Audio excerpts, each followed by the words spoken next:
will not be tolerated. Authorities concerned that someone could be hurt, releasing a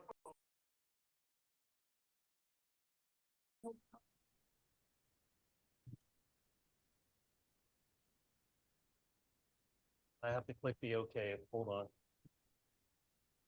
Okay. All right. Welcome, everybody. This is our, we have the 4 of these every year. What's that? Quarterly competition. We hate to call it competition anymore. We call it more of a critique. And we get judges who don't just give us scores, they also give us some input. And that's the important part of our competition, is the fact that it's educational. And even if you're not entering the competition, and I'm looking at a couple people in this room, you still learn from these competitions, I hope. And everybody, really likes the judges who give us some feedback. And thank God we got a judge. Yeah, thank you, Vince.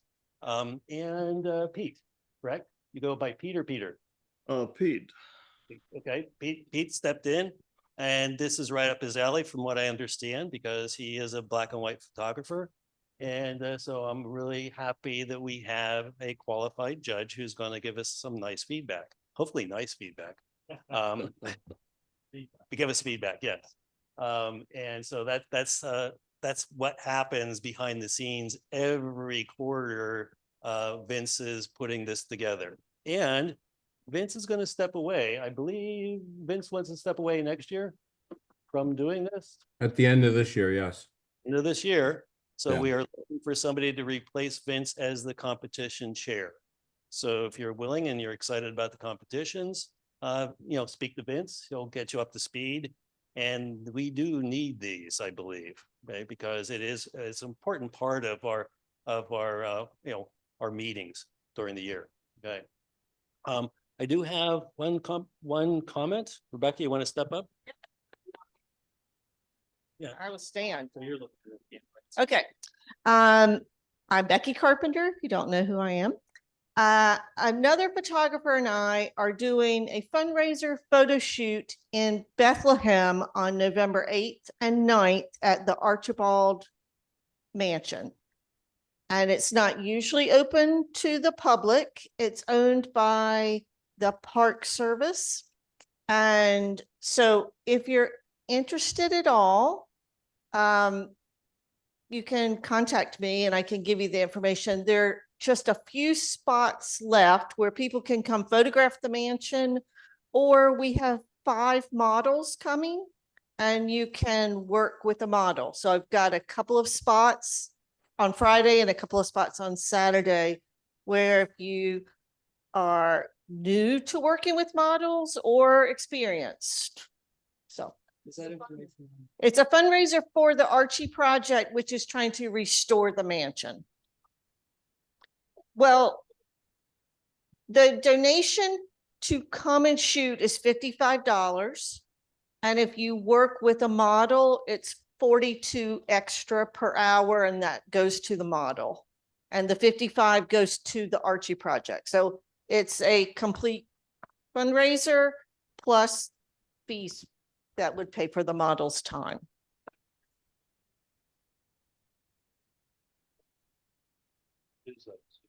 But I will post it on my Instagram tomorrow morning and tag or put it in our Facebook group.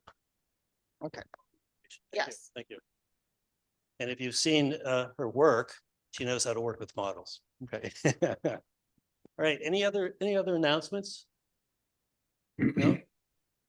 We do want to thank him, Rick, and everybody who set up the Beetlejuice shoot on Saturday. Big round of applause. We had a good turnout. What's it?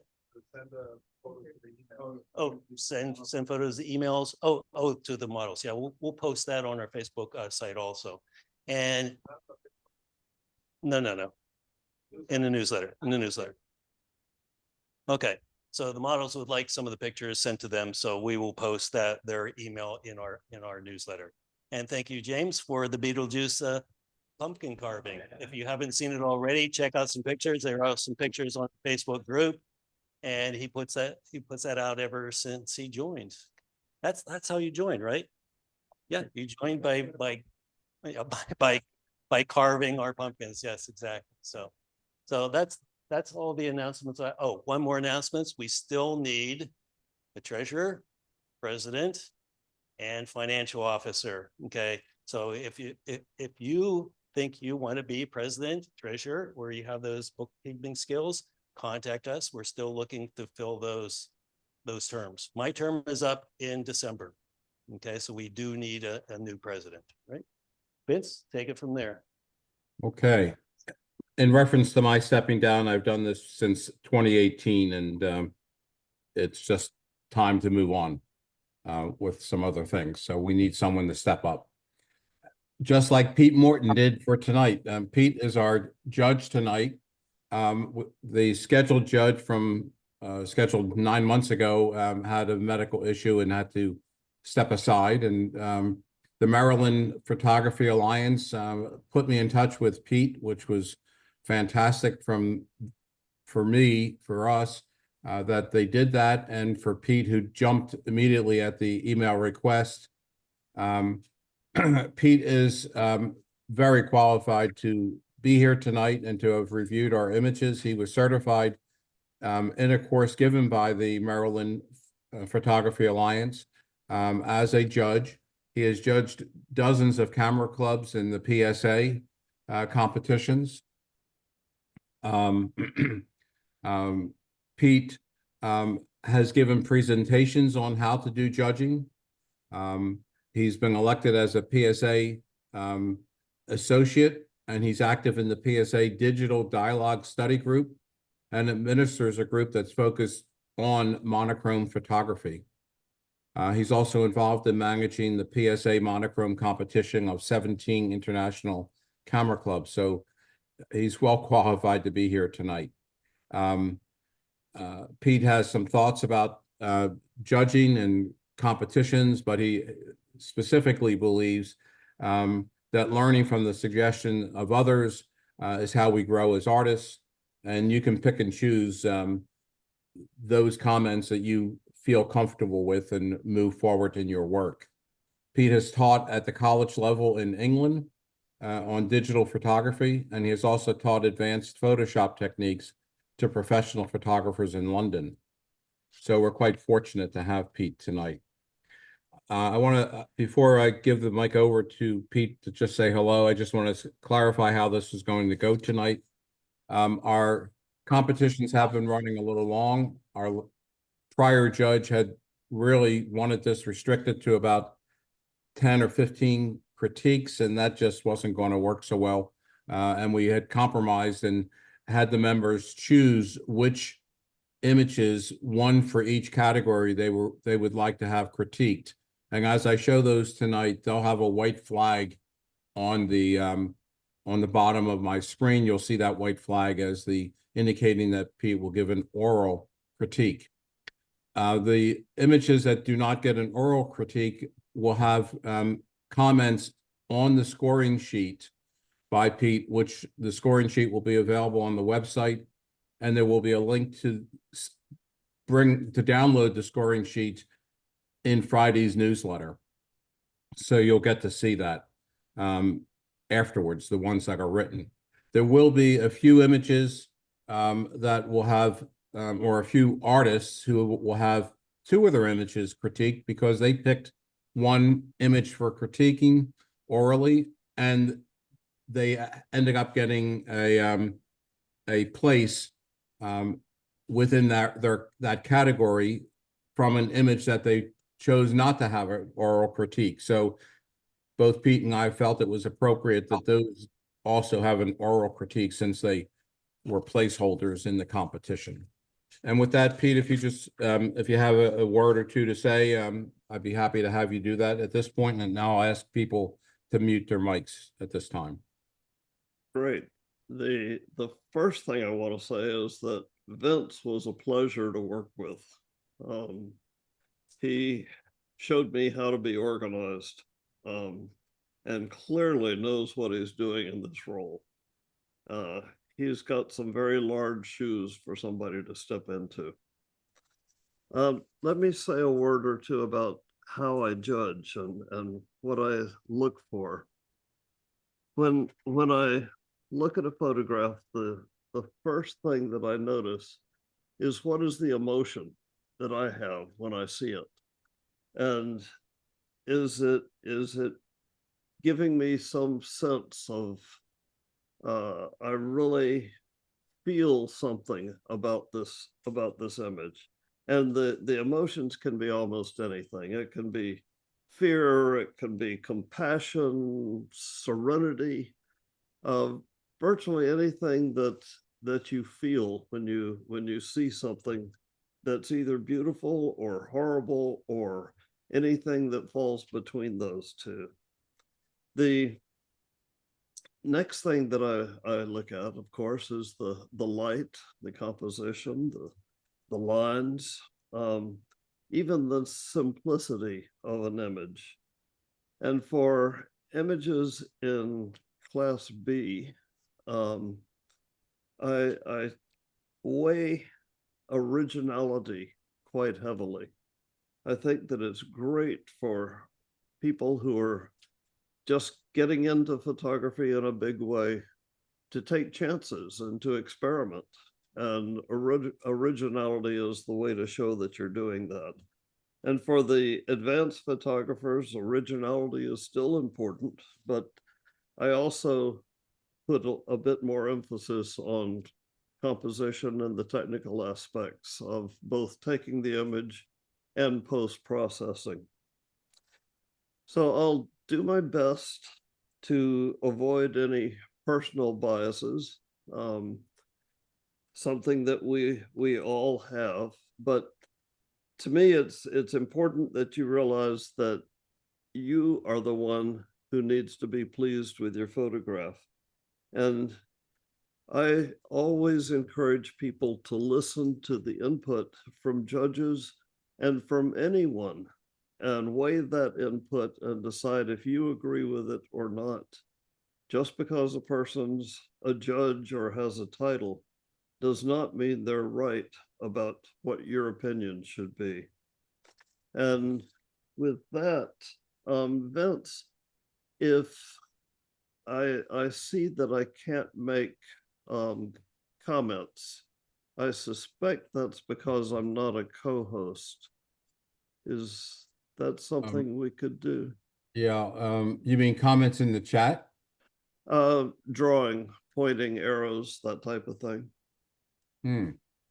Okay. Usually that's something at the top of the Zoom session. Well, I can try to make you a co-host. Let's see if If do you that. do that, I'll see if it shows up. Big cohort. Okay, Or, so okay, you're now maybe a co-host. okay, so maybe it's just going to show up when you share your screen. Maybe so. We had one person do that before and it worked. Ah, okay, good. Okay, so then I'll share my screen and we'll get started. As this is coming up,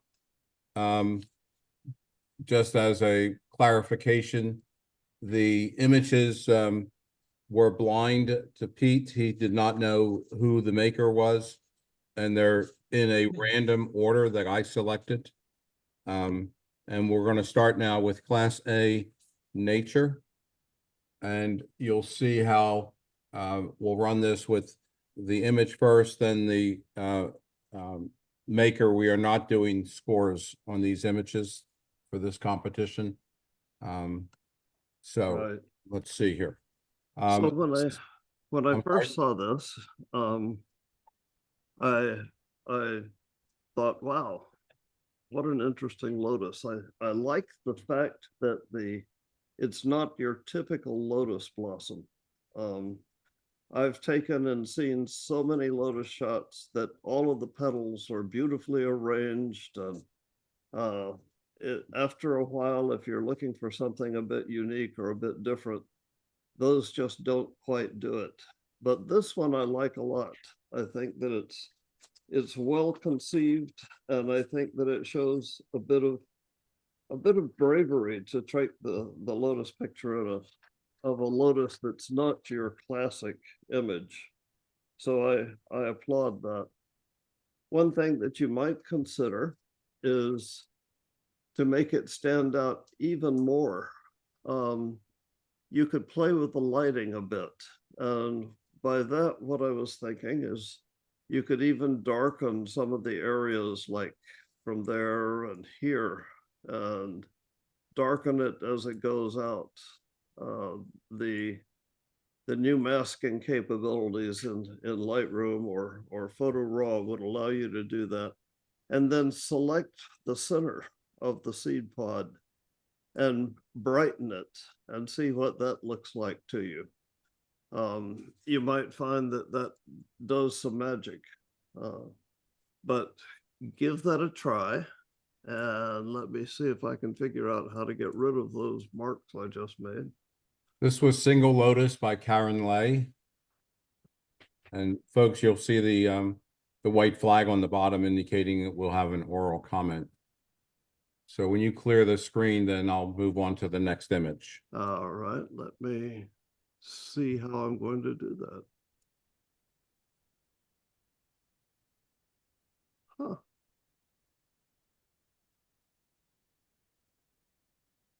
Annotate doesn't want to do that.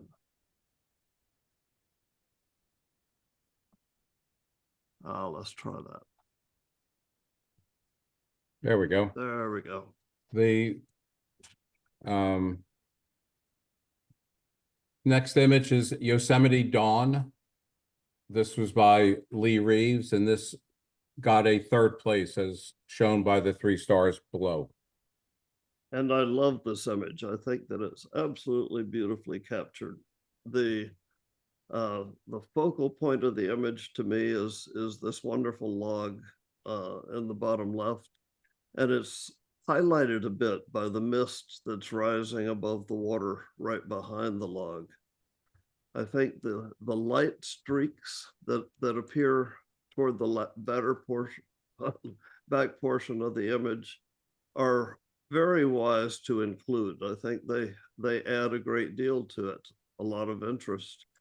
I would consider doing a bit of cropping at the top. I think it's nice to see what's in the background, but that's a little more than I would normally put in that area.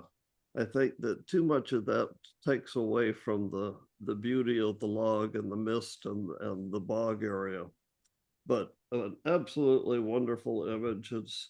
It's one that I would love to have on my wall.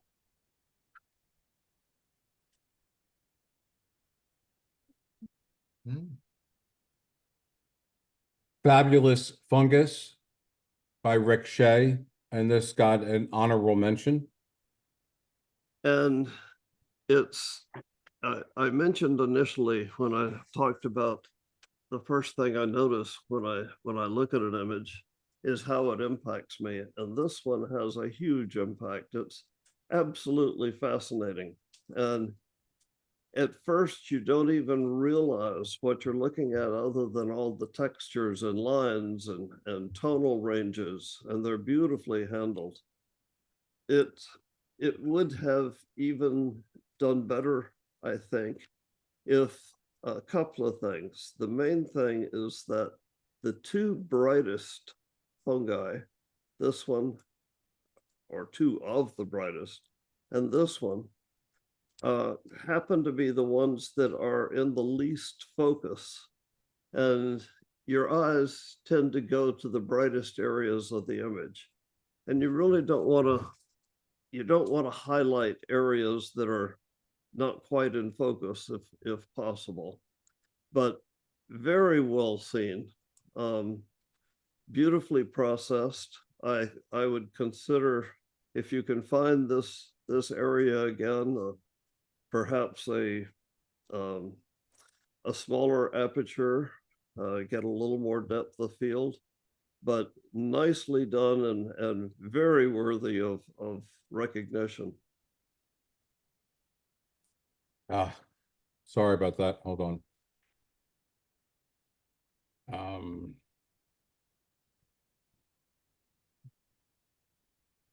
Unceasing, Vince Pellegrini.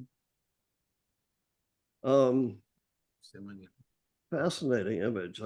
This is one of those photographs that you can almost hear the roar of the waterfall and feel the mist as the waterfall is hitting the rocks and spraying up. Beautifully captured. I think the location is just totally spectacular.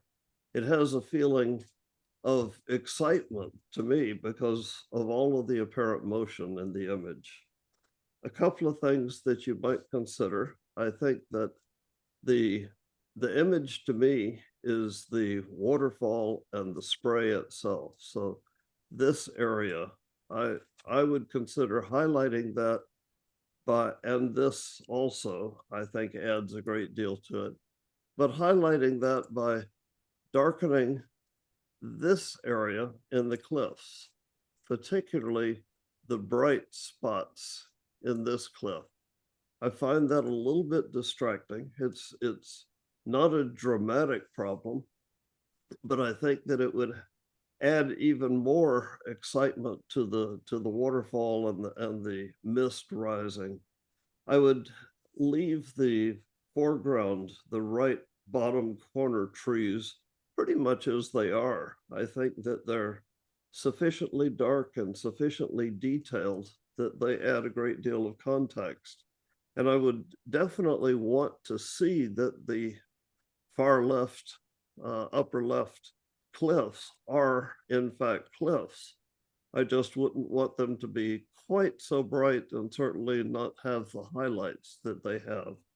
But it's a fascinating image, fascinating location, and one that really grabs me when I look at it. It's exciting.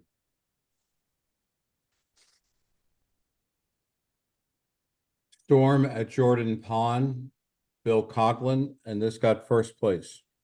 Wow. And this has just a fantastic feeling of serenity and peace. And it's a place that I would love to just go and find a place to sit and enjoy the scene. The inclusion of the rocks and the log in the foreground, and the angle that the bank and the shore takes, this kind of direction, almost a perspective that pulls me into the photograph. That was wonderfully seen. The depth of field in this is magnificent. I suspect it could be photo stacking. If not, it's quite a lens.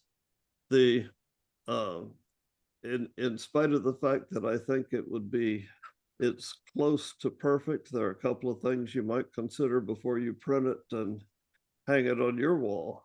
One of the things I noticed is that there's a little bit of a halo above this hill along the ridges, and a little bit in the tops of the trees. And there's some techniques that you can eliminate that quite easily. That might be worth playing with, but even if you don't, I would not hesitate to print this and hang it. Beautifully done. Tilted Sunflower, Mia Curran. I really tried to like this photograph. It was startling when I first saw it, and startling is another emotion, and I really like to have emotions when I see a picture. I think the things that bothered me are that I didn't know what to look at, and it seemed like particularly the top left corner kept pulling my eyes away from the petals of the sunflower. And I like high key images and low key images for that matter. And this one has some very nice characteristics and all of the lines and curves of the flower. But something about the brightness in that top left felt like the composition wasn't quite what I would like it to be.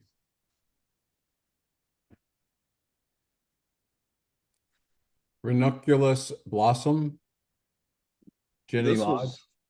was this was a beautifully processed flower. I thought the tonal range, the photographer did a magnificent job keeping the whites bright but not blown out and having appropriate detail in the shadows. Nicely done. When I look at it, it makes me want to just kind of feel the petals and see how soft they are and smell the flower. It really is quite an exceptional capture and post-processing. The thing that I miss in it is that it's beautiful and it makes me relax to see it, and it's very well done. But it's not terribly unique. It's hard to define what might make it unique. I would hate to ruin this flower with a bug crawling through it, but it would be nice if there were something that made it more than just a beautiful flower. But it's very, very well done. Congratulations. Survival, Julie Stoffer. And infrared photography is something that I really enjoy. And this image, and I believe there's another one later, show what can be done with it. And this, I think the photographer did a masterful job having the tree with its infrared white colors in the leaves being offset by the dark sky and the dark cliffs behind it. I think the other part that I thought was especially well done was the trunk of the tree. The trunk kind of pulls my eyes on up into the foliage. I think the trunk and the lines that they give add a huge amount to this image. A couple of things you might want to consider. I think that the tree to me is the focal point of the whole image, and everything else is pretty much playing up to that image. And I would consider darkening slightly, not terribly, but this area of infrared down here. I think it pulls my eyes down when in fact I think I should be looking at the tree. You might also, for composition's sake, consider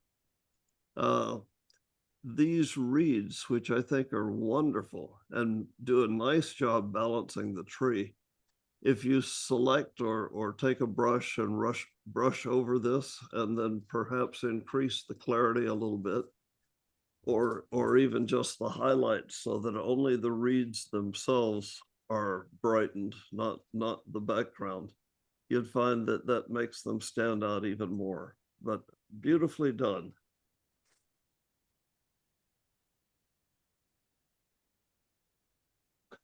Waiting for a Kiss, Bob Gross.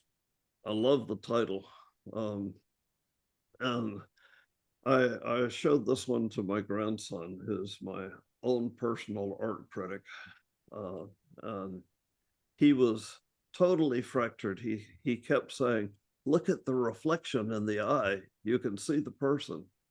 And I think that added a depth of interest for him that put this to a completely different level. But it shows excellent originality.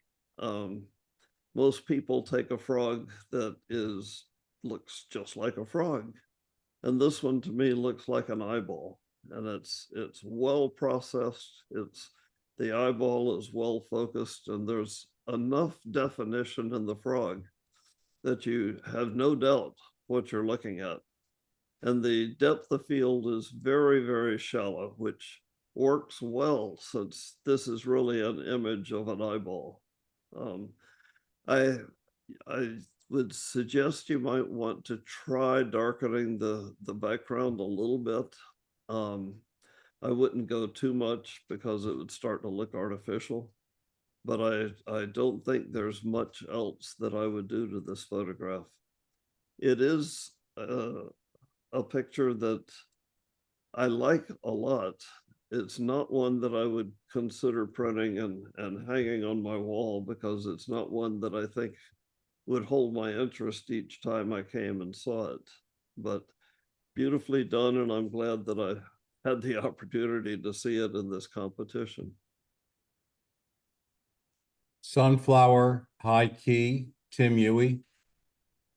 And I had mixed emotions about this. I thought the image was cropped beautifully, leaving, not cutting off any of the pertinent portions of the sunflowers. I thought that the high key and the intense contrast were both good and in some ways a little troubling. I would like to have seen just a little bit of detail, a little more detail in the centers of the sunflowers. They don't need a great deal, but just a tiny bit. Right now, they seem to be kind of a black hole that my eyes go to that area and have a hard time leaving. A good idea, a well processed in terms of cropping and composition, with the three leaves on the left balancing the two sunflowers on the right. I thought that was very nicely done. But if you could pull out a little detail in the heart of the sunflower, I think you would have a real winner. Salsify Seeds by And Jackie Henney, and this got second place. yes, and it's exciting to me to see somebody do something different with the seeds of the daffodil. There are so many different ways that you see them, and I have not run across one like this, and I think it really works nicely. All of the various portions of the seeds, all of the lines just keep pulling me in, and the stems, kind of everything is moving toward this curved portion of the seed, and I find that just really wonderful. One of the things that I was a little concerned about, and it might be something that it would be feasible to change, or at least see if the change appeals to you, would be that this image seemed to have a great deal of noise, particularly in these areas. And some of the software these days is so good at allowing you to control noise that it might be worthwhile to play with that. But I think that it was a masterful approach. It was really clever in terms of how you went about doing it. I don't know if you stripped the seeds off the front of the dandelion, so that you could just get this portion, or exactly how you managed to capture this. But I was impressed. It's quite nicely done, nicely handled. Wet Bird by Debbie Lewinson. And I had just strange feelings when I first saw this. My first thought was, oh, poor bird. And then I began to wonder if maybe this was not a bad thing, but a good thing, that it was just doing what birds do.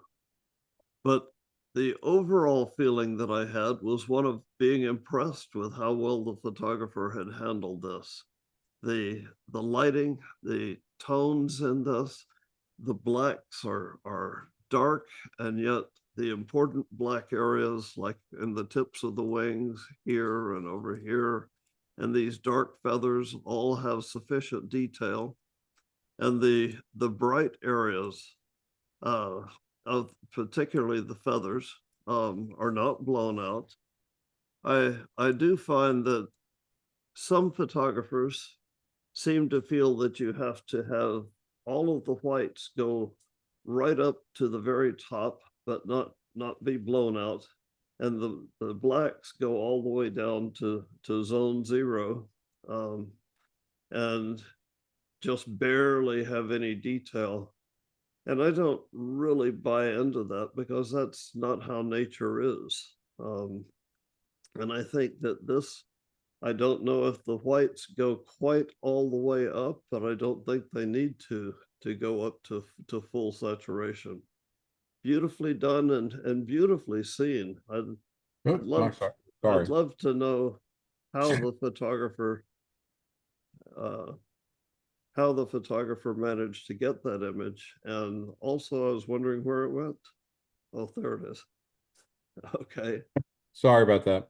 no problem.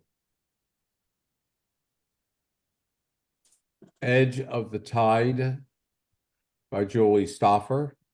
The remaining images do not have an oral critique. Right. So, yeah. Unless they got a recognition, right? Exactly. In this group, there will be no more then. Magnolia by Jenny Lodge. The scores will be on the score sheet for you to see on Friday. Mountain Palette, Vince Pellegrini.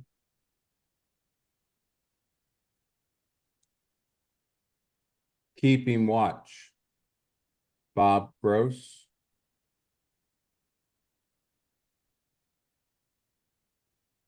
Blue Ridge Mountains. If you don't Okay. mind, I would like to say a word or two on this one. Sure, this is by Debbie Lewinson. Quite an amazing capture. I kept wondering where this was. I lived 3 years in Japan, and this struck me as some of the Japanese art that you occasionally see on the large screens that are used there. Gorgeous picture. The trees, particularly on this nearest ridge, I thought added so much to the image. Really well done and well seen.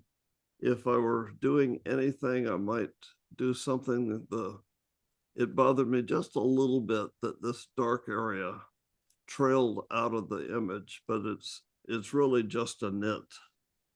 Very nice.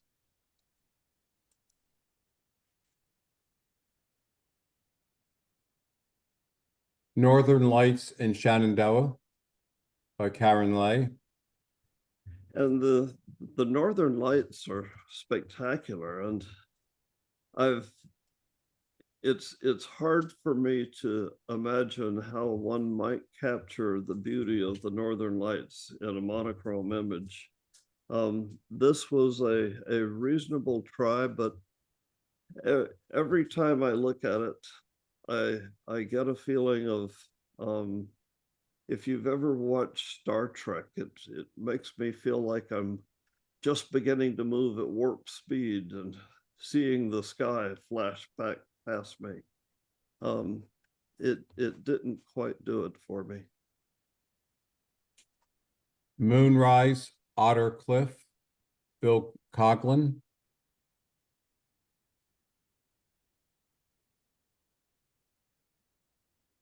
Badlands, Lee Reeves.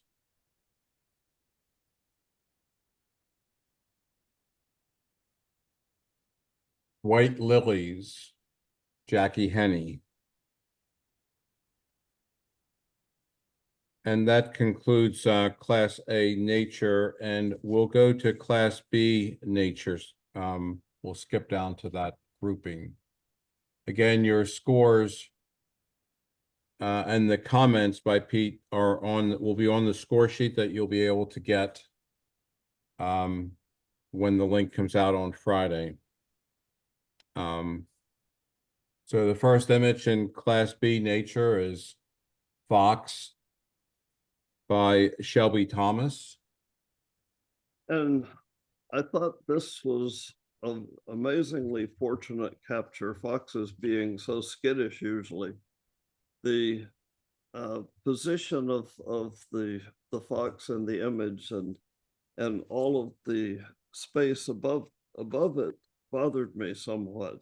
I think it would be worth playing with cutting off, whoops, not quite that far down, but cropping somewhere in here maybe, and even darkening the area below the crop.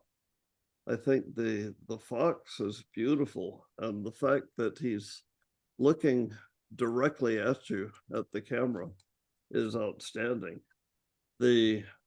At one point I was considering cropping tremendously on both sides, and I don't think that would have been a good idea. It would have been almost too static with the fox just sitting in the middle with the top cropped and both sides cropped. You might, however, consider putting the fox off a little bit to one side, perhaps crop over in here and along here, and see how that appeals to you. Again, darkening this background.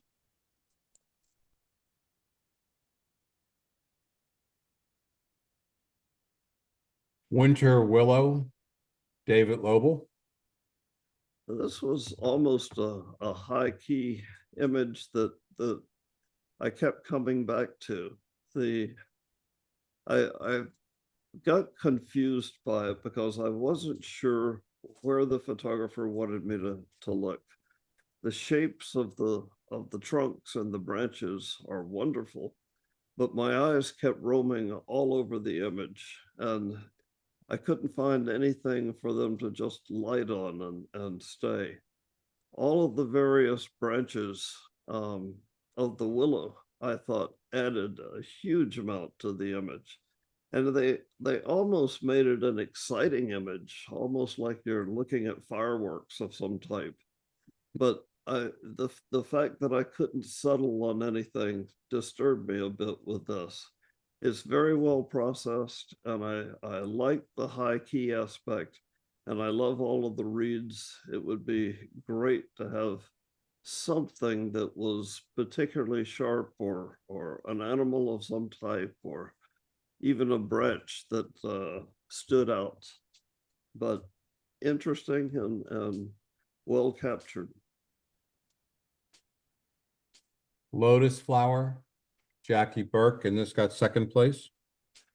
And really well captured.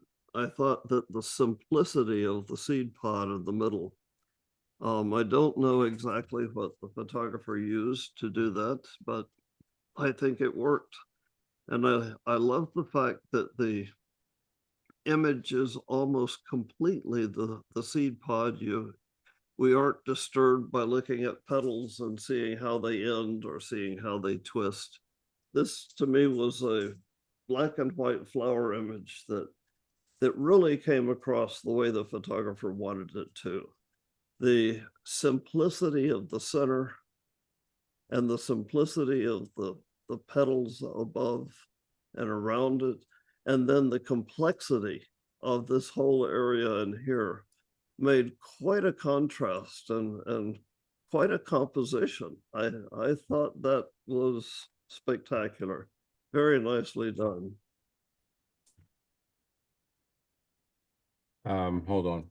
Sorry, I don't know what's going on with my cursor. This is sorry.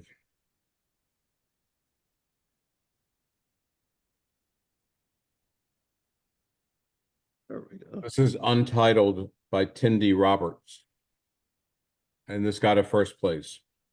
And I thought it was excellent. I think this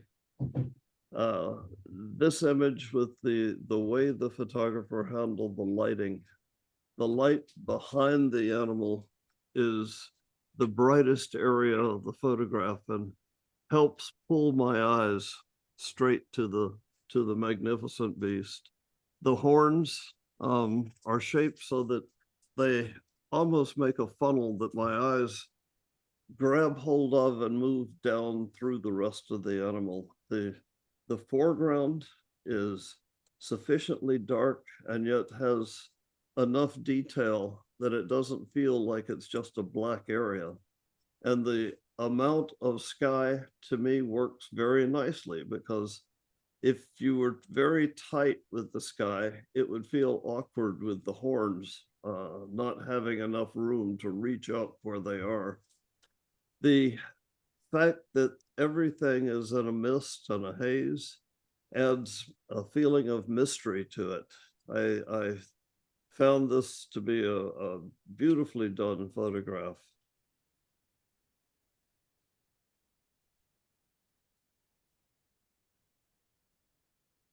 Misty Lake Blue, Angel Rivera.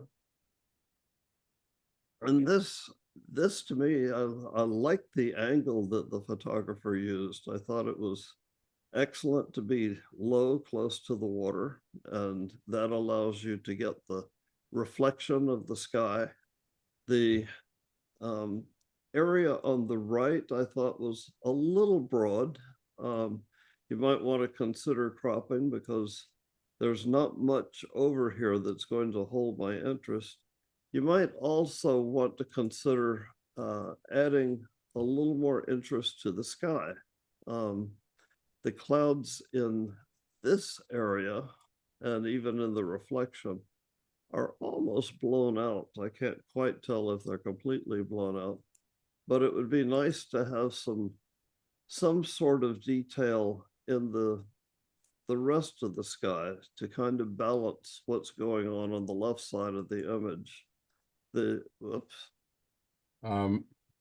something not happening properly with my mouse. I apologize. Oh, it's okay.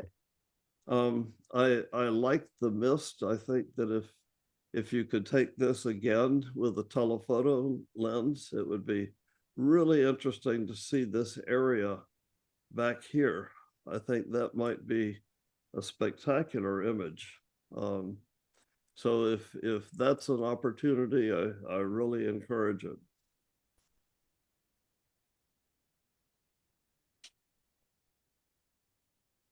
Van Gogh in Bark by Wendy Ferraro, and this got an honorable mention. And if you recall, creativity is something that I really value highly. And when I first saw this, I thought, what am I looking at? And the longer I looked without looking at the title, the more I started to see in it. And soon I was seeing things like almost a nose or something going down the middle. And then there were eyes looking at me. And then I noticed that this, whatever it was, had three eyes. It was an image that I thought stimulated my imagination, and I liked that. The tones, the lines, the shapes, all work together extremely well. But to me, the idea that there's nothing else around it, I'm not seeing any ground, I'm not seeing any sky or trees, adds a lot of interest to this to me. The more I look at it, the more I see and the more I like it. I thought it was not just well processed and well taken, but it was well seen.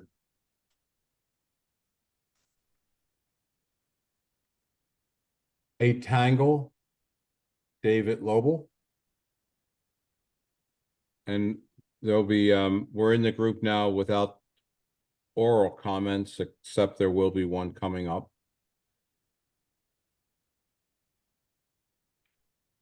Shadows in the Wilds by Tindy Roberts. And let me comment on this one, since Sure. I had commented on the other similar to this. And I liked having the full body showing. This one, it emphasizes the horns, and I thought that's very nice, and they're fascinating horns. But the other, I felt like showing the entire animal, and still had the horns as a significant part of it. To me, felt much more natural. I liked that a lot more.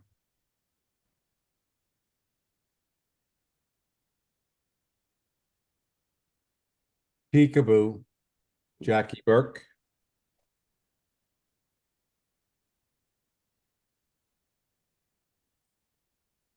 Ginkgo in the Rain, Wendy Ferraro.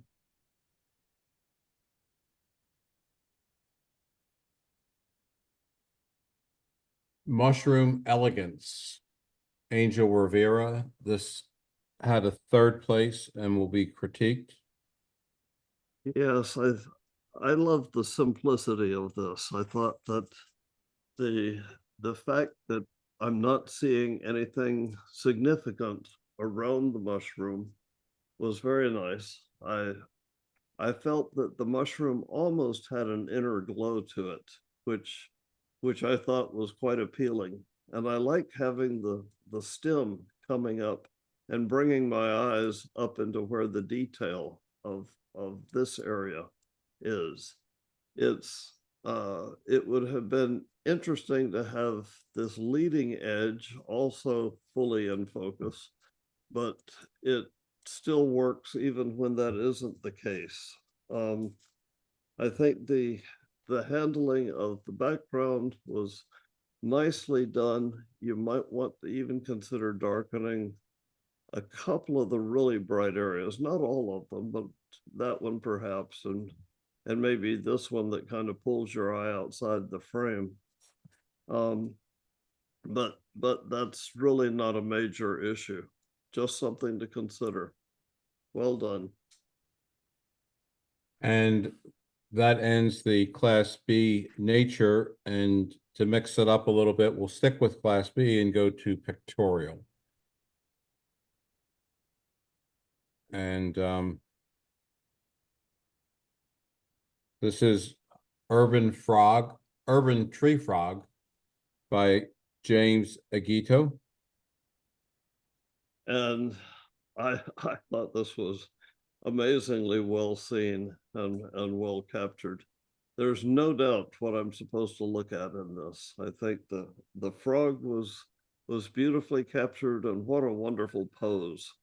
The reflection of the frog, and it took me a while to realize that this was a reflection, but I thought the reflection, it was good to have that there. It added some depth to the image.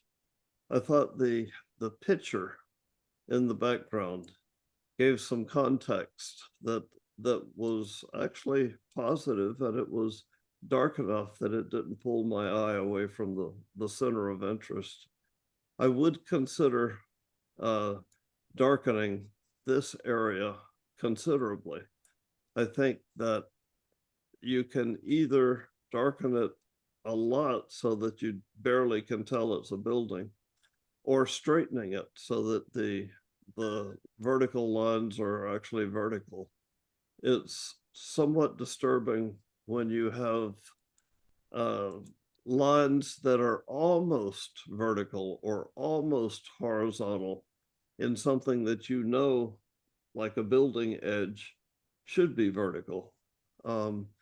If a building edge or side of a building is dramatically not vertical, that can work.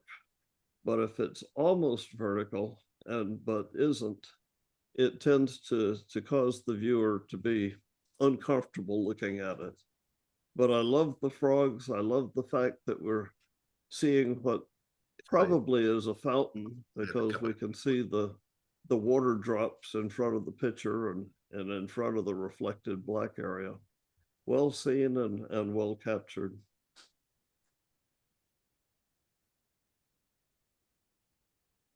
Silotude in the Mist, Angel Rivera. And I like the simplicity of this. I kept trying to come to grips with the line, the wire that's running through the image, and I couldn't see the image without that. This line on the left is fine. It's out of the way. The one that's going all the way across is just quite distracting. It might be possible to eliminate that by, if you were not going to do it in post-processing, you might be able to move a bit closer and shoot under the wire. And if you wanted to get a little bit of the foreground and have the same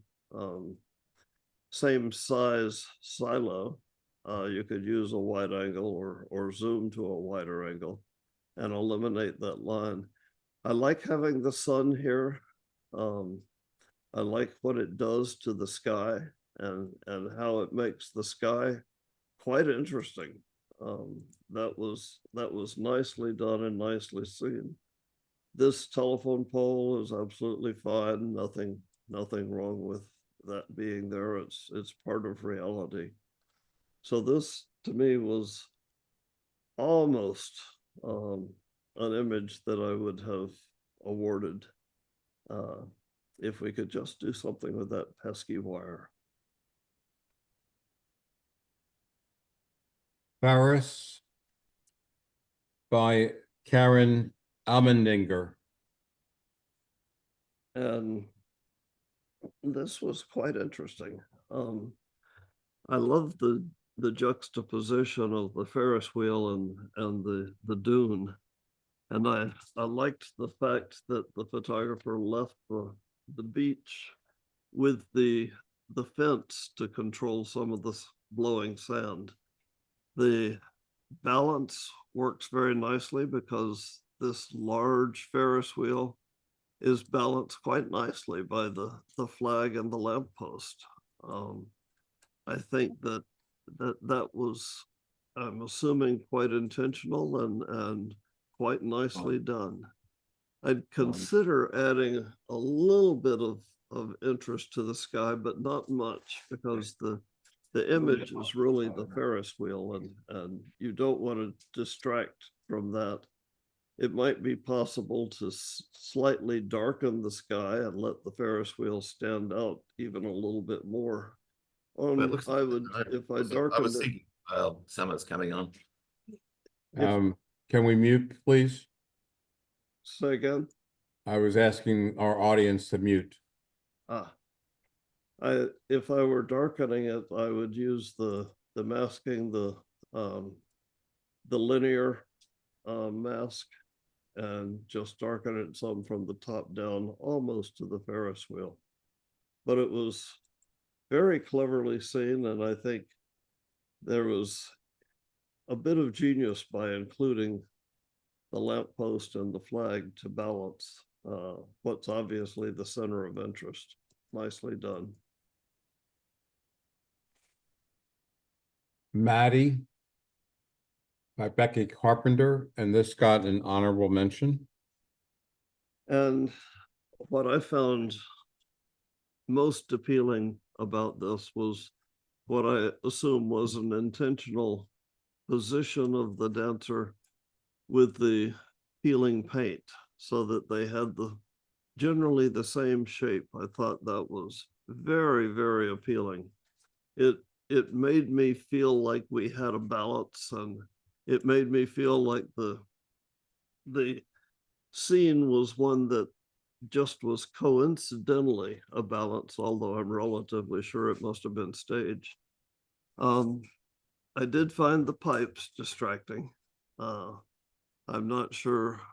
I don't know if this particular category allows significant modifications, but It does. oh, then I would definitely try removing that, or yeah, I'd remove it and perhaps crop about here. And I think the picture to me is the wonderful dancer and the wonderful peeling paint that's emulating her position. Well seen and well crafted, actually. The processing on her, holding the blacks and yet holding detail in them, and not blowing out the really bright area of her arm. That was well done. You took it right to the limit of what you could get away with, and it works.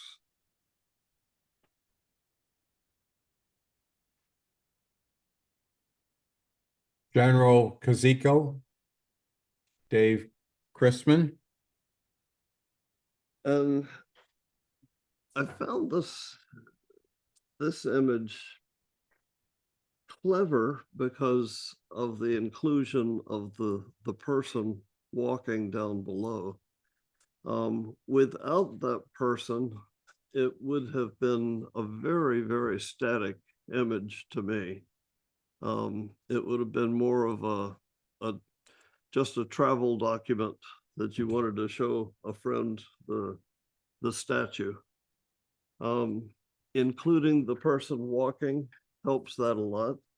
I would still consider cropping this rather significantly and eliminating some of this top area.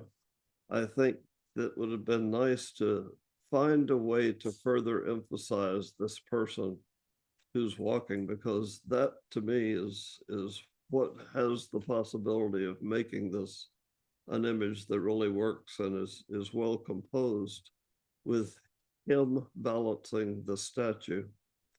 Having the writing, anytime there's writing, a human's eyes tend to go to that.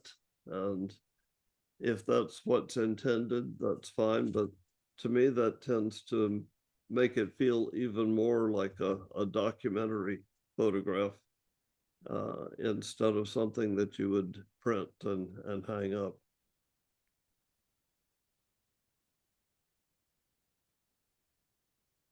El Giardino de Giulia by Wendy Ferraro. And this, I love all of the growing things and the fact that you've included this wonderful door and this wonderful window with the whatever the bars are or cross pieces. Those really do a lot to make this an interesting image.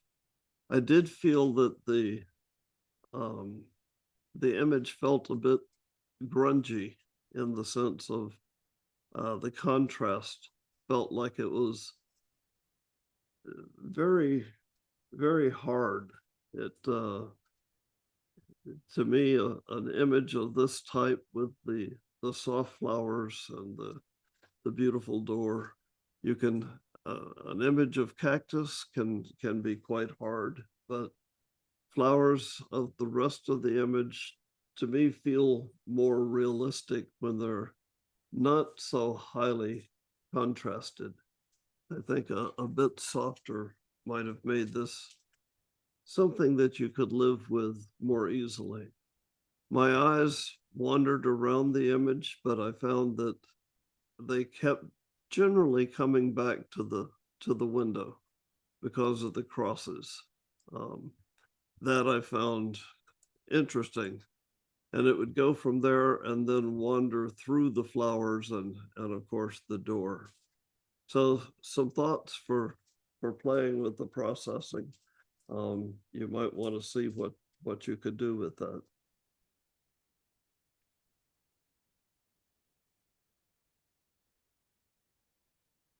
No Swimming, David Lobel.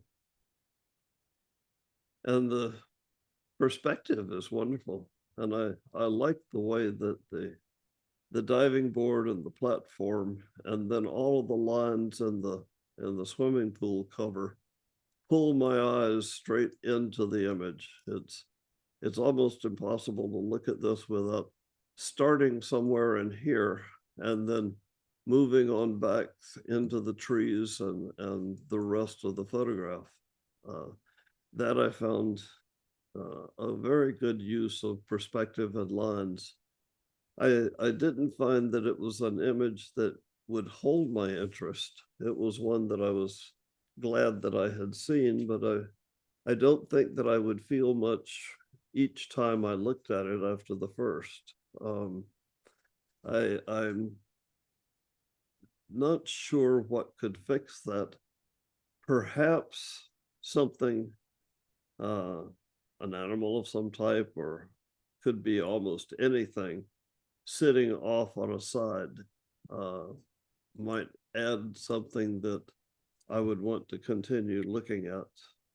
But interesting approach and wonderful perspective and use of lines. Bad Hair Day by Jackie Burke. This got third place. Yeah, what a wonderful capture, and the bad hair and the moss that the bird is sitting on just fit together perfectly. I thought that was extremely clever to have that moss as prominent in the image as it is. I also think that the fact that the hair is typically white and we've got the two bright eyes pulled my attention immediately to the bird, and then the fuzzy moss on the tree seemed to feel quite natural and like a perfect habitat for the bird. I did find that having all of this bark, which had very high texture and quite bright and even in focus, to me was a bit distracting. You might want to consider cropping around here. And even if you cropped off the part of the far left, even darkening some of the brightest areas in the rest of the bark. Because what you want the viewer to look at and focus on and keep coming back to is the wonderful bird and the moss on the vine that it's standing on. Nicely seen, nicely captured. I think it would be exciting to see this particular image and to have your camera with you when you did. These next few will not have oral critiques except for two. Let me say a word or two about this one if we aren't running out of time. And we're good. This is Fruit Tree by David Lobel. Okay. I liked this. I thought the starkness of the background and the inclusion of the road, and particularly the center line in the road, showing a depth and adding some interest and even some balance to this wonderful tree. Having the telephone poles and the fact that they were just so perfectly straight and perfectly rhythmic in how they're positioned made a wonderful contrast to this tree, which is anything but perfectly straight and rhythmic. So I thought that was very nicely seen, showed really an artistic eye.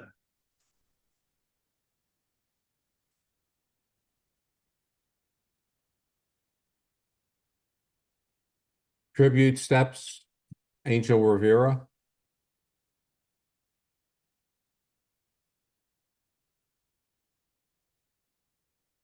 Moki by James Aguido.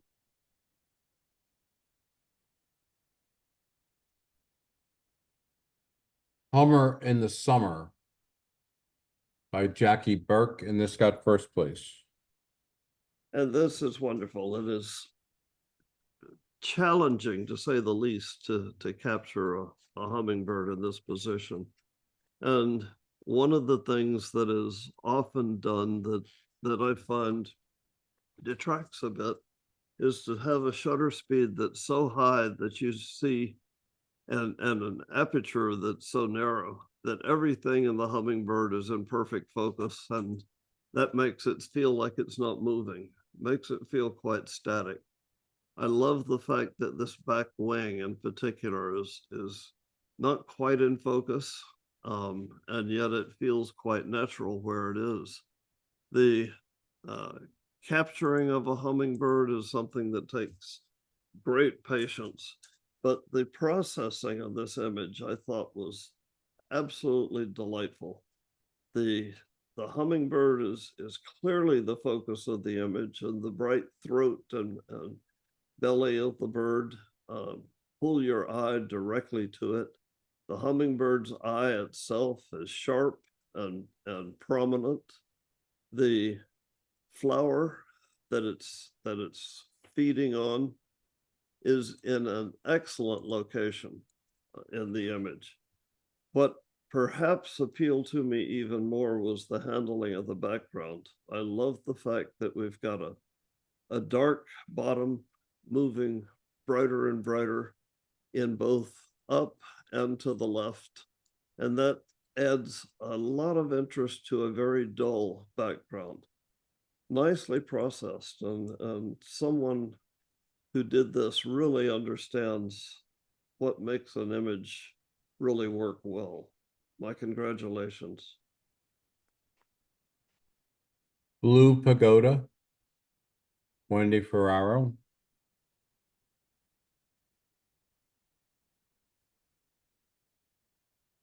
Spokes by Karen Almendinger.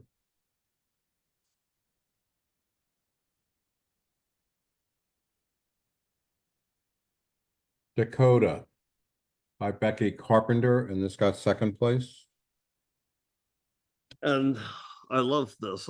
I find portraits to be one of the most interesting types of photography. They can convey so much about an individual. And the use of the broken window and the frame of the window makes an outstanding frame for the woman whom I'm assuming is named Dakota. I like the lines on the side of the train sort of pointing up toward her, and we even have one on this sign over here that's pointing toward her. That tends to pull my eyes straight toward her. I would suggest a slight crop on the right. I find that this area, even though we would lose some of this line, which is a beneficial line, you would keep enough of it that you still get the advantage of the direction that it's sending your eyes.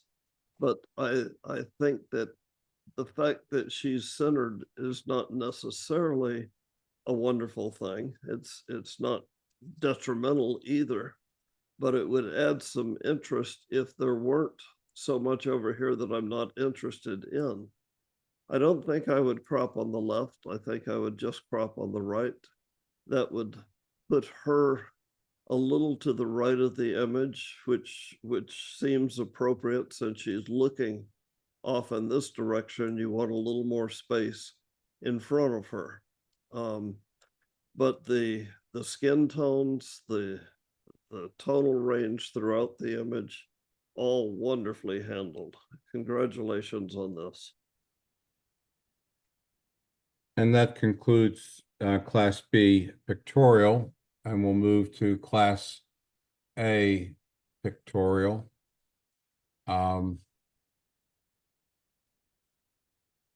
This image is Window View 3 WTC NYC by Jackie Henney.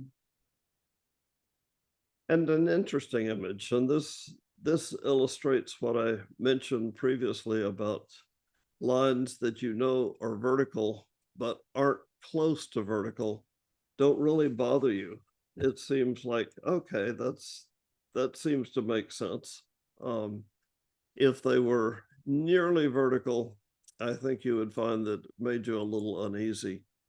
But I like the fact that we're seeing the distant building. It gives a lot of depth to this image. I'm not sure what the structure is in front of us. It's perhaps a building under construction or some portion of a building. It's interesting. In some ways, I find that I'm not sure quite where to hold my eyes. I find that I keep wandering throughout the image, which makes it interesting, but not one that I would spend a great deal of time with. COVID 2020, Lee Reeves. And I love the name. The use of the name COVID makes a real story on this. These were performances that never really happened because of the pandemic. And the the toning on this is very, very appropriate. I don't know if the artist maneuvered the posters. If she or he did, well done. I think this is one where the writing, the Jones, David Jones, and David Jones here, that seems quite appropriate. It would seem artificial if you remove that. The subject of this image to me is the woman on this poster. She's positioned nicely in the frame. The image to the right, this poster of, I guess, Kamala, is sufficiently vague that it adds interest because I can't quite tell what I'm looking at, but it's not so sharp or bright that I find it at all distracting. So I find that makes a very nice balance to the woman in the poster on the left. Nicely done. Old Bucket, Ellen Uh, Zimmerman. An interesting image. I think the handle of the bucket and the chain add a lot of interest to this. I think the toning was well chosen. And I like the fact that we see muted detail in the background, both on the left and the right. I think that actually helps the bucket and the post stand out even more. Nicely seen.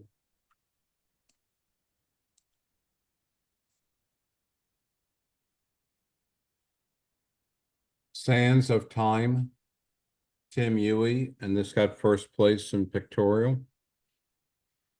And I know how difficult it is to take really good photographs of glass.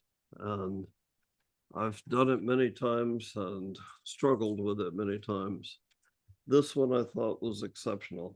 I found that the trail of sand going down and the fact that it's piling up at the bottom, and we even see where it's bouncing a little bit off the bottom, just made this a spectacular image. The use of the lighting to show the ridge of the glass and the shapes really worked nicely. And I love the fact that the supports for the glass show, and they show by having simple white lines. An hourglass can be a beautiful thing to sit and watch, and this one feels so amazingly balanced with these posts on the left and right, and with the sand trickling down. And the fact that the photographer left the sand in the top, not at a flat angle, not just horizontal across the upper portion of the hourglass, was exactly the right thing to keep it from becoming a boring image. That added some excitement along with the sand falling and bouncing off the bottom. Beautifully done. Resting, Ginny Lodge. And this is quite a portrait. I like the use of the wide angle in this, even though it distorts the man's leg and such. That's not a bad thing in a portrait of this type. And having the window, the bright light behind him, isn't so much as distracting as it is pulling your attention to the center between these two bright areas. If the bright lights were just on one side of the man's head, I think it would draw your eyes away from him. But the fact that you included some of the window on the right helps balance that and helps your eyes come to his face. People generally will look at a face particularly where they can see the eyes of a human. And this one does that very nicely.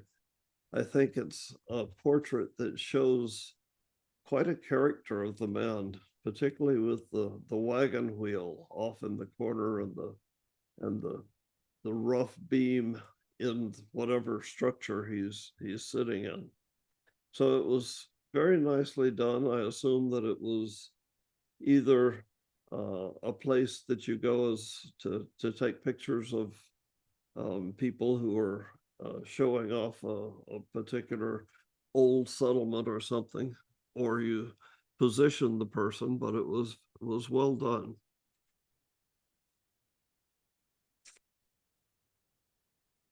Isolation along Route 168, Vince Pellegrini. And this image, I kept wishing that I could sit down with the image and the photographer, because there's so much in this that I think would be fun to play with. I think there are a couple of things that stand out to me. I love this pole and how it starts my eye moving down the rest of the poles, and the same on the other side. I really like having the sun or moon as a portion of this image. I think that adds interest to it and keeps it from being just a static photograph. I really wish there were a way that we could have the eye move down this road or path or whatever it is. I don't know if that could be done by lightening this path or darkening the path, something that makes it contrast with the area around it. It also looks like this area, particularly with the patterns in, I'm assuming, sand or dirt, are very interesting. It would be nice to be able to see some more texture, some more detail of that. But mostly I'd love to have something that pulls my eyes into the picture by taking them down this road. If that's something that you can play with and accomplish, I think you'd have quite a winner.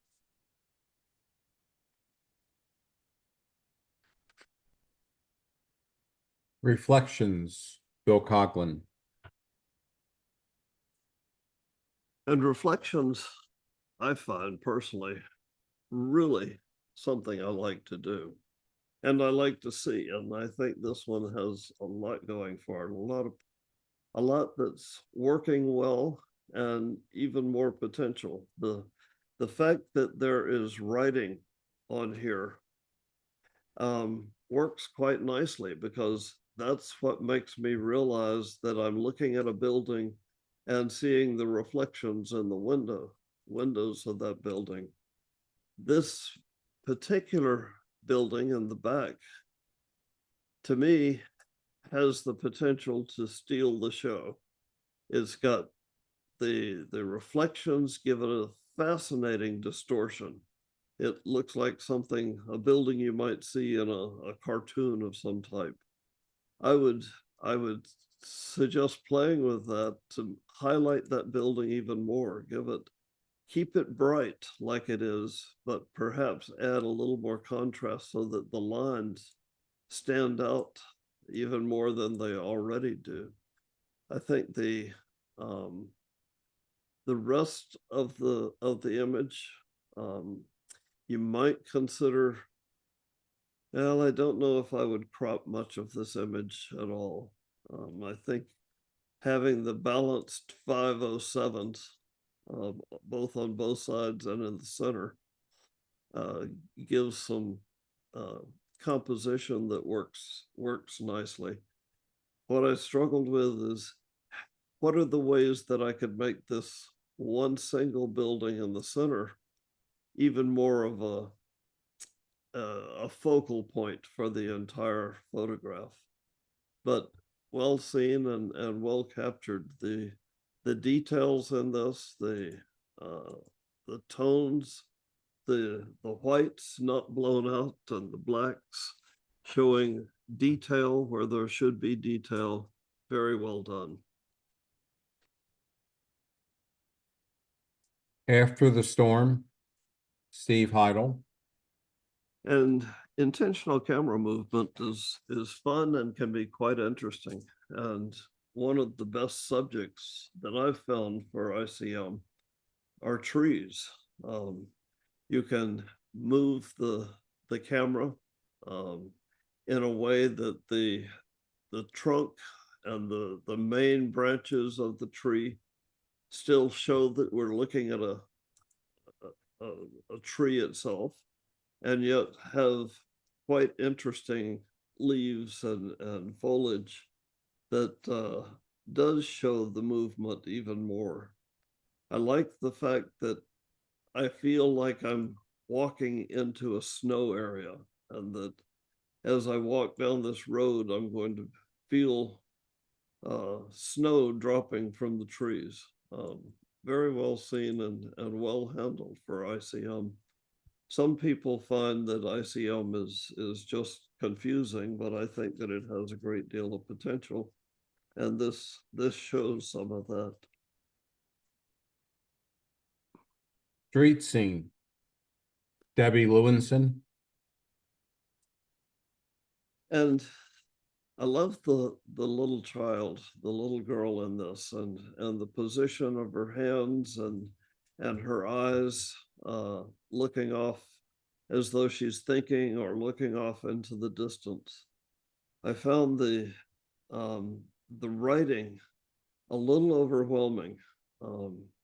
It might be worth playing with it to see if you could eliminate the writing on the right side. I think there's just so much that I have a hard time staying focused on the little girl, and she's a darling child.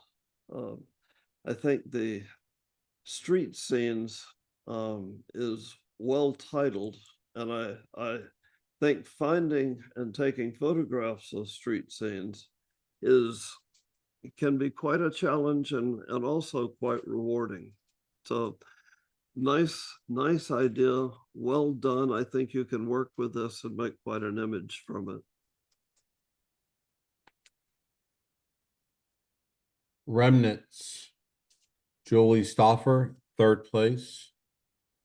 And this infrared, I thought, really did it well. I like having this building, and the fact that the building is offset by this beautiful tree with its trunk and branches. I think the balance that gives makes for excellent composition. It would be nice to see a little more detail in the building, but not a great deal. You don't want it to look artificial. You might also consider darkening slightly the really brightest areas in the foreground. The tree is bright and should be bright. It's the major item of the image, and it's beautifully balanced by the remains of this building. So I think this was a very well done photograph and very deserving of its award.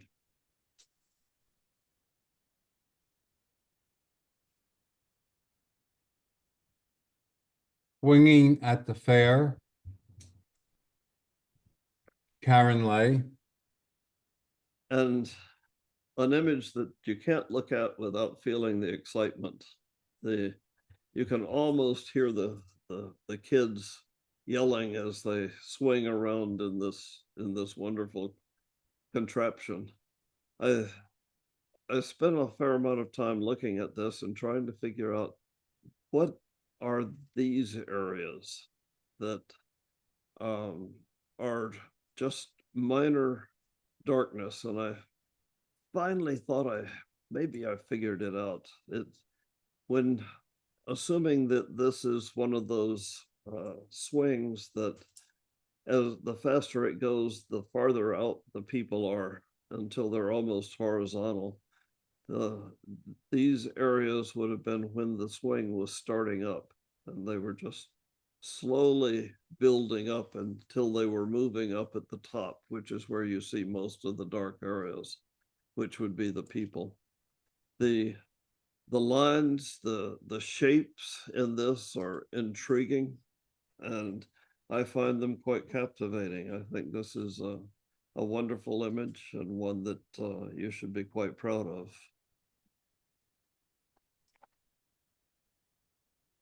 Innocence, Rick Shea. And what an adorable child. It's really a darling little kid. And the fact that the child, the baby, is looking right at the camera and the eyes are perfectly sharp and almost mesmerizing is wonderful. The cropping on this I thought was absolutely right on. I love having the baby's hand over on the left and the face and eyes not quite in the center, but off to the side so that it's balancing this hand. Well seen, well done, and a beautiful image of a beautiful child. Study of Old Hydrangea Blooms by Mia Curran, and this got second place. And very nice. The shape and the dark tone of the picture works extremely well with the flowers, the white flowers, and all of the shapes of the flowers. I love the fact that the flowers, and particularly this portion and down here, have so much going on with their shapes, and that's such a contrast to the smooth shape of the picture. I thought that was, I'm assuming this is a studio shot, and I think that was well designed and well set up. I like having the brighter light on one side. I'd like to see a little more contrast, particularly in this area, so that I could see the small portions of this plant. But it's an appealing image. It's one that I don't think I would tire of. It's not an exciting image, but it's peaceful and really makes me enjoy looking at it. Well done.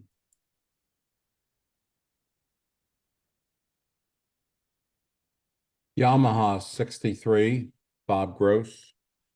And this is well captured and not an easy thing to do. But the fact that you kept the rider and the motorcycle sharp, and yet we see a little bit of motion in the tires, a little motion blur, and I love having the dirt coming up from the back of the rear.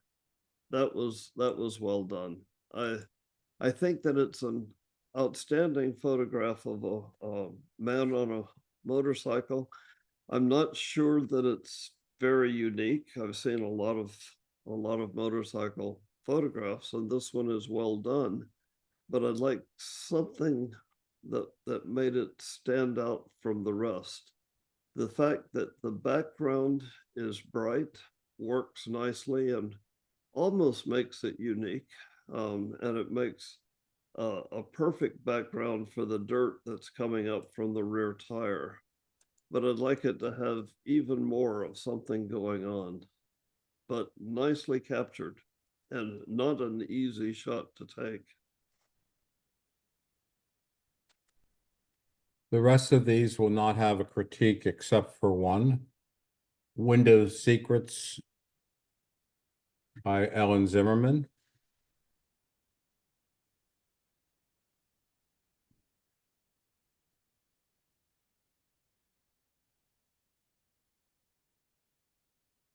Sacrifice at Sunrise, Vince Pellegrini.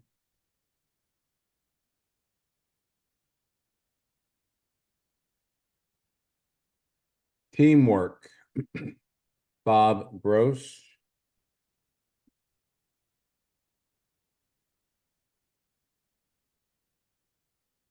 Leaves of a Sunflower, Mia Curran.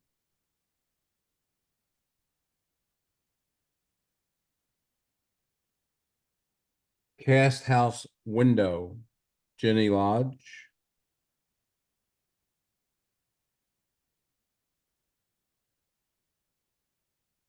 Early Morning, Steve Heidel, honorable mention. And this is just wonderfully done. It's an image that just captures my attention and imagination. I don't know quite how the photographer did this, but it was done with great skill. The slight image of the man, possibly a composition, looking like a shadow, works well. But what works especially well for me is the fact that we see motion in this. I mean, just the length of this boat makes me feel like we're seeing almost a long exposure, and yet the shadow of the man and the oars are sharp. Very, very cleverly done. Love to know how you did it, because I'd like to do one like this myself. I think this is very well deserving of the honorable mention. Congratulations. Wagon Works, Bill Coughlin. And I'd like to say a word or two on this one. Sure. This almost won a prize. It, to me, if I thought of a scene that yelled out Thanksgiving, this one would be it. It's like I'm coming home down a snowy road and can almost smell the turkey on the stove. A couple of things bothered me a little bit. I think that we could have sacrificed a little bit of the area on the left. I think having the one tree is good. It helps frame the house. The rest of it I didn't think added to the image. I like having the tree on the right. The thing that bothered me more than anything else was I really wanted to have the point of this where the fence comes together. I kept looking at that every time I would enjoy the house and the feeling and the beautifully handled sky. My eyes would eventually drift back down to the fence, but beautifully done. Very sentimental photograph.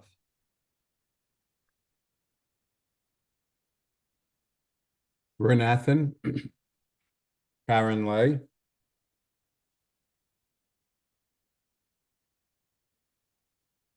Progress, Lee Reeves. And let me say a word or two on this one. It Sure. took a while before I realized what I was looking at, that it was actually the floor of a building that's either being built or destroyed, and the floor is covered with water.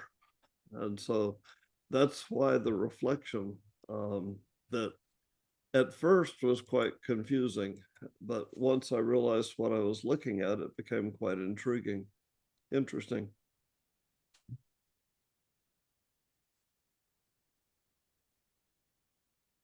Fragility, Julie Stoffer. And this image I thought was one of the strongest in terms of telling a story, a very somber story, but the juxtaposition of the exhaust from the reactors and the pipe and the tombstones was well done. Obviously intentional. I think that this one something that I could easily see published in the newspaper.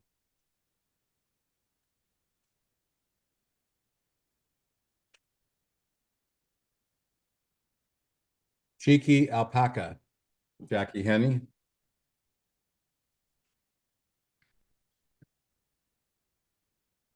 And that's it, folks. We've concluded that, and I saw that there was something in the chat. Let me stop sharing. You can unmute if you like. Wet bird, my backyard. Huh. Blue Ridge Mountains, it's a fog. And that would be it. Pete, I thought you did a absolutely exquisite job. I thought you were very kind, extremely educational. You've obviously put a significant thought process together here. Spent a lot of time doing this, and I think you've pulled it off extremely well. Well, thank you, Vince. I really enjoy photography, and I especially enjoy seeing good photographs, and these were excellent. Some of them, several of them, I wish I could go out with the photographer and replicate the image that they took. You made one comment that you tried not to look at the title of an image, and then I'm not sure if it was the same image that you then said the title helped you. Do you think images should have titles?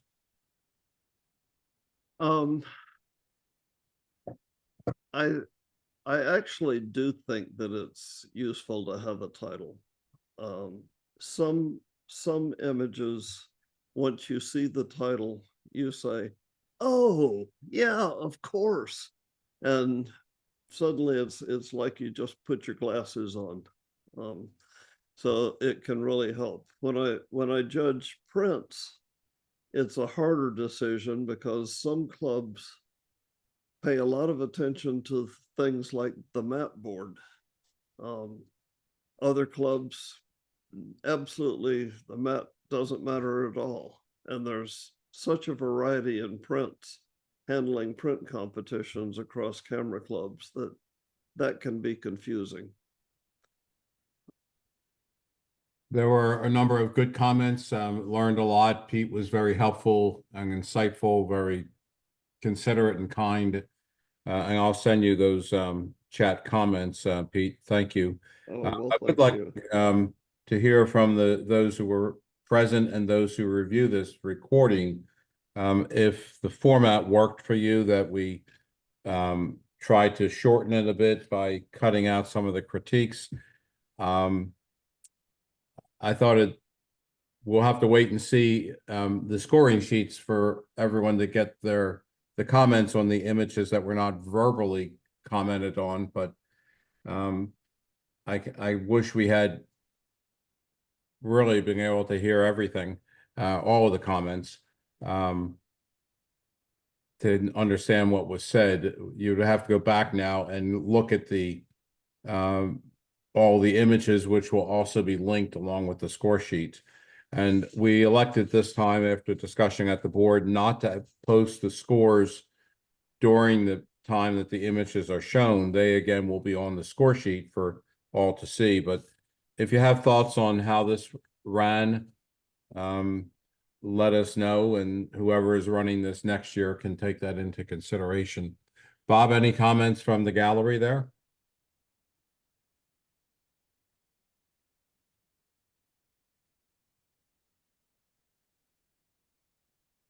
I think you're muted, Bob. Thank you, Angel. Yeah, I thought that was one of our better critiques, as far as educational. It was all what we can do to improve, not what he didn't like about the images. We've had a couple critiques where it's, I hate this, and that's all they would say. So it's a very positive experience when the judge critiques and teaches us something. And that's why we do these critiques, not for the competition, not for the scores. And that's why we're not putting the number score on the screen during our critiques. So yeah, thank you, Pete. It was wonderful. I have somebody else wants to comment. No, everybody's thumbs up. So thank you. Well, All right. thank you all. And Vince, thanks for pulling it all together. I realize you were under a lot of pressure at the last minute. Oh, he's used to that. Oh, okay. He lives for it. He just lives for it. Yeah. Well, thank you, Pete. Absolutely. Take care, everyone. Good night, everybody. Good night. Thanks for being here.